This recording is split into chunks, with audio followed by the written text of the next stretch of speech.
mermaid named Ariel. She loved exploring her underwater home with her friend Flounder, but dreamed of living on land as a human. When she and Flounder found a strange forked object, they swam to the surface to find Scuttle the seagull. "It's a dinglehopper," he proclaimed. Ariel's father was King Triton, ruler of the sea. He thought humans were dangerous.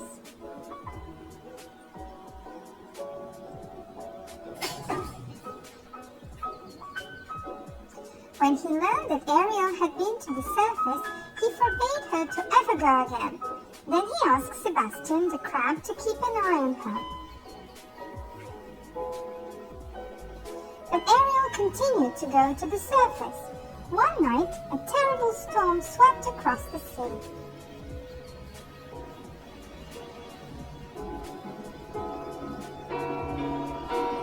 Ariel and Flounder watched as a prince fell off a huge ship. "I must save him," she cried.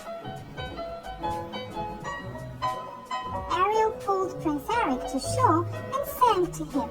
Then she swam away.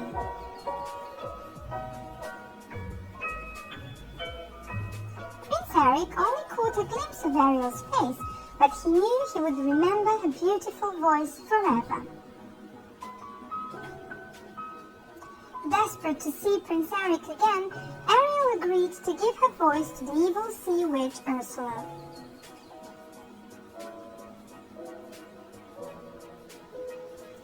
With bigger plans in mind, Ursula cast a spell.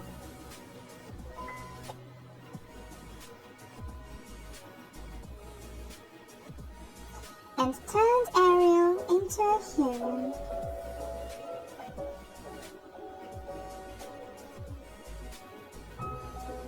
But if Prince Eric didn't kiss Ariel by sunset on the third day, she would become a mermaid again. Even worse, she would belong to the sea witch forever. Charmed by her silent beauty, Prince Eric showed Ariel his kingdom.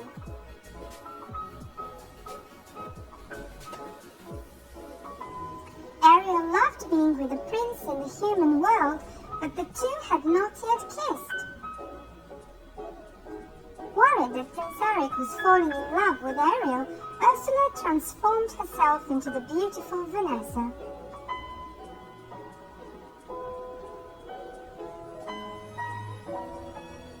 She was going to make the prince fall in love with her instead. Disguised as Vanessa and using Ariel's voice, the sea witch cast a spell on Prince Eric. He thought he was in love.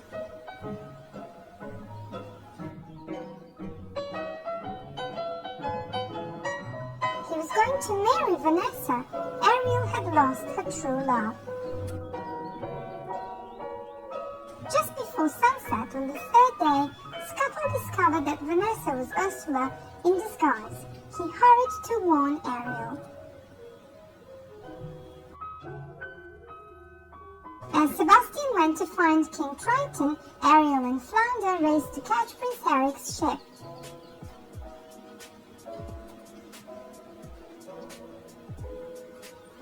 With the help of her friends, Ariel was able to stop the wedding and get her voice back.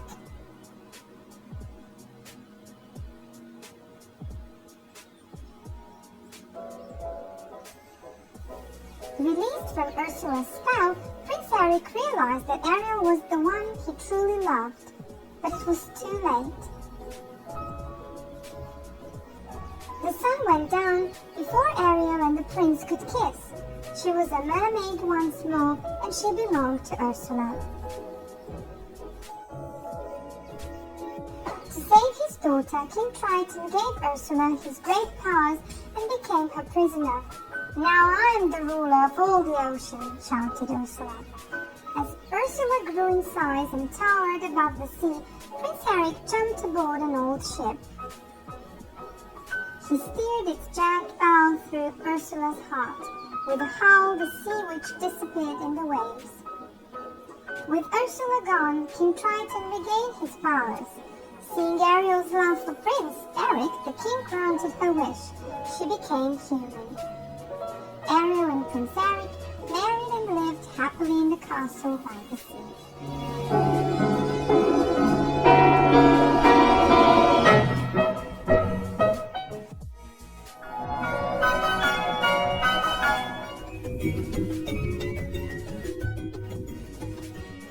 The Little Mermaid, Ariel's Baby Beau, by Katherine Hopka, illustrated by the Disney storybook artists.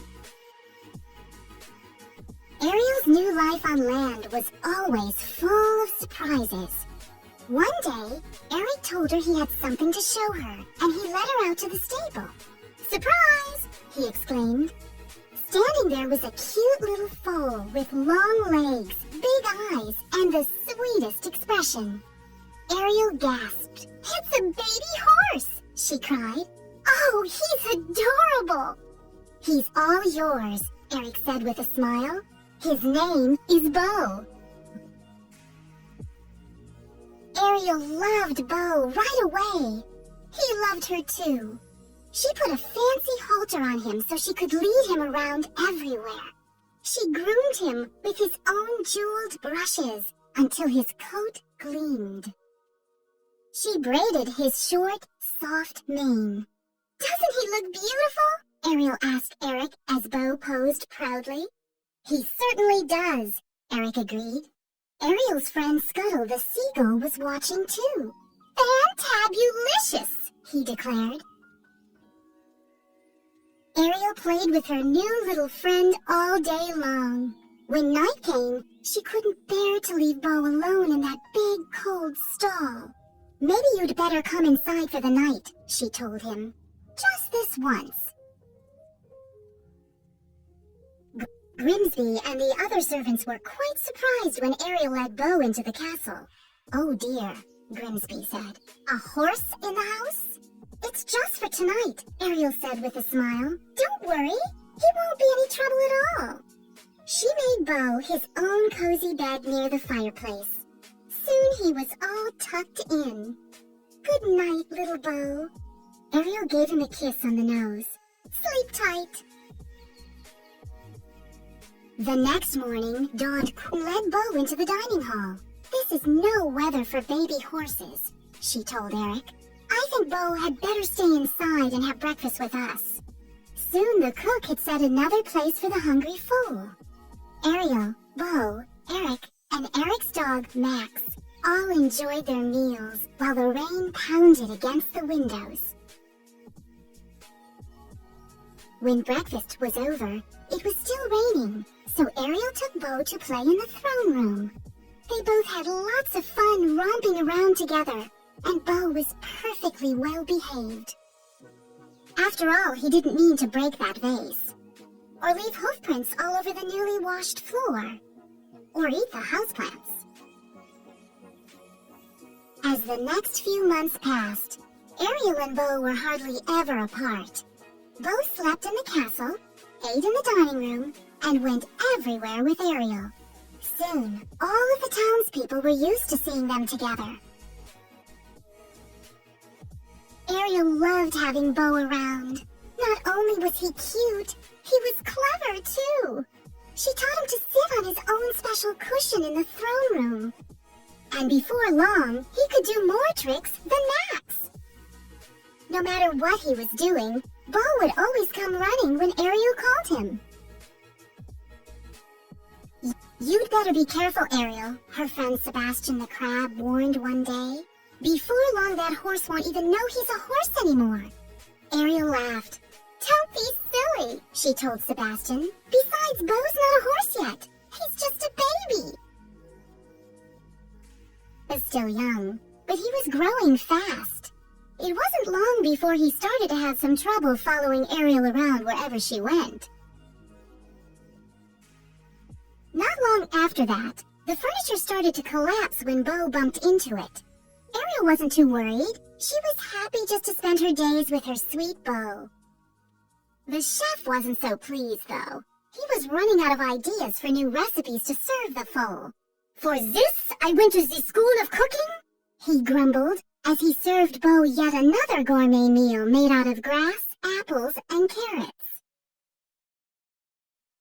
One day, the entire castle was busy getting ready for a special occasion.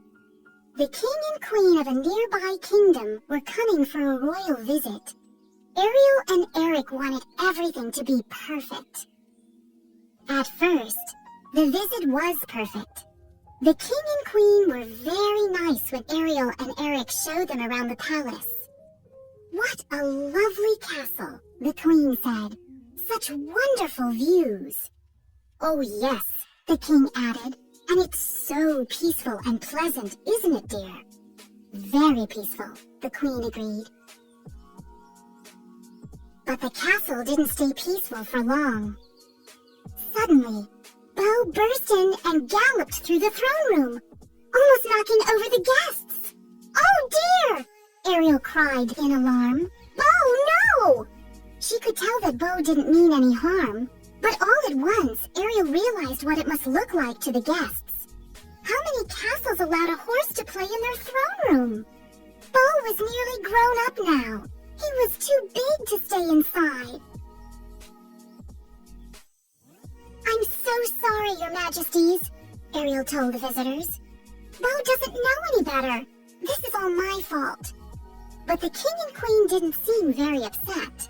"It's quite all right, my dear," the queen said. "No harm done." "Indeed," the king agreed. "We love horses. In fact, that reminds me, we brought you two a gift. Please come outside." Ariel and Eric exchanged a glance. A gift? What could it be? They followed the visitors out of the castle. As usual, Bo tagged along. "Surprise!" the queen exclaimed. "We hope you like her." Ariel gasped. Standing in the courtyard was the prettiest little filly she'd ever seen. Bo pranced forward to say hello. He and the filly made friends right away. "She's beautiful," Eric said to the visitors. "Thank you. Ariel and I are honored by your generous gift." Ariel smiled as she watched her horse get to know his new friend. "Yes, thank you very much. She's just perfect." Soon, the two young horses were happily grazing together in the pasture. And that night, instead of coming into the palace, Bo decided to stay outside. "See?" Ariel told Eric with a smile. "I knew my Bo would realize he was a horse sooner or later." Sure enough, from that moment on, Bo almost always acted like a horse. Living in the castle with Ariel had been nice for a while, but he quickly learned that living the way other horses did was fun too, especially when he got big enough to take Ariel for rides. Ariel liked things better this way as well. Bo had made a good house pet, but he made an absolutely wonderful horse.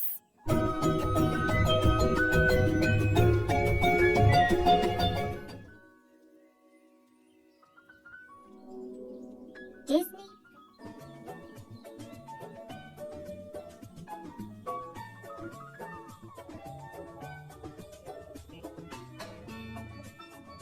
Ariel and Prince Eric were taking a stroll.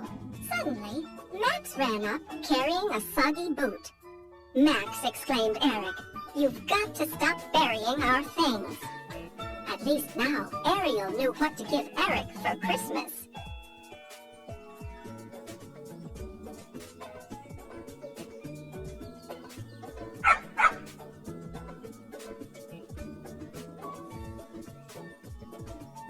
Back at the castle, Ariel noticed Grimsby, Eric's advisor, fiddling with his broken watch. She also listened carefully when the housekeeper, Carlotta, admired the red and gold ornaments on the tree. Now she had gift ideas for them, too.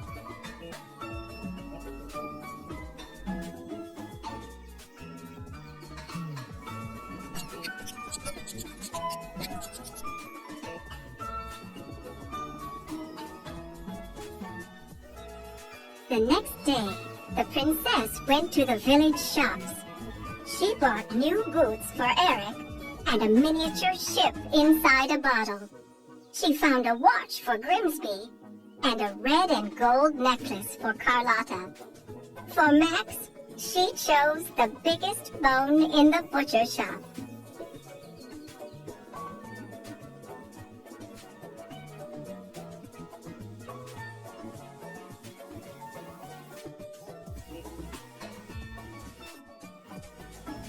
Ariel still needed gifts for her family and friends from the sea. As she passed by a shop window, she noticed some sparkling glass hearts. "They're perfect," she cried. She bought them all.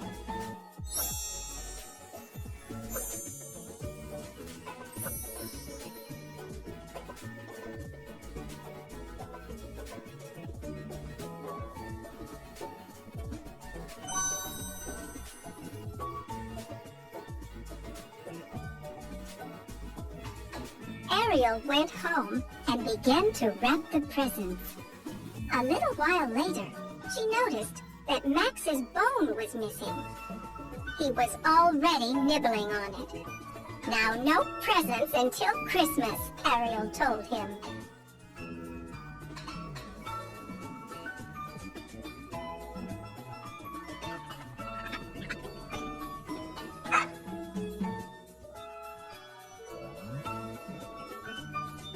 Christmas morning finally arrived.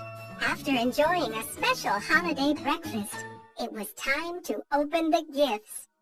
"I'll be right back," said Ariel. She ran upstairs, but the presents she had bought were missing.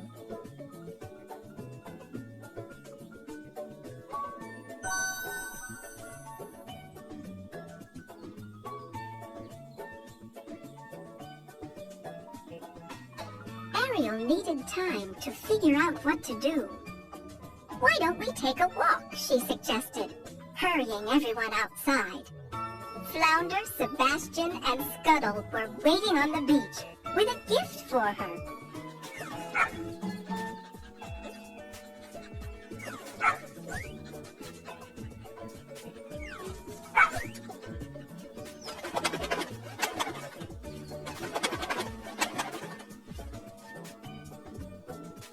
King Triton and Ariel's sisters arrived with presents too. Then Max bounded over with one of Eric's new boots. It was full of sand. Ariel realized the dog had buried all of her gifts.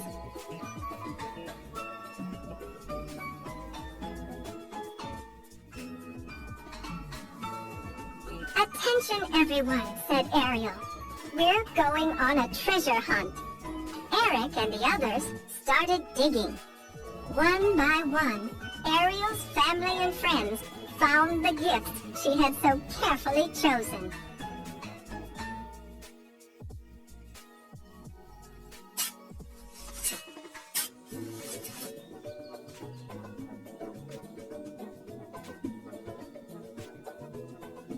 Later, it was time to say goodbye and open more presents at the castle.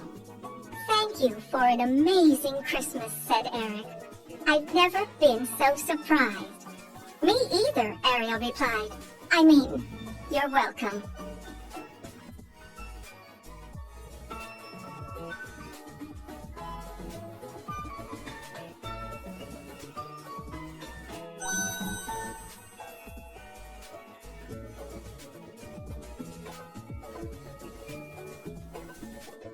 The Princess and the Frog, a magical holiday feast.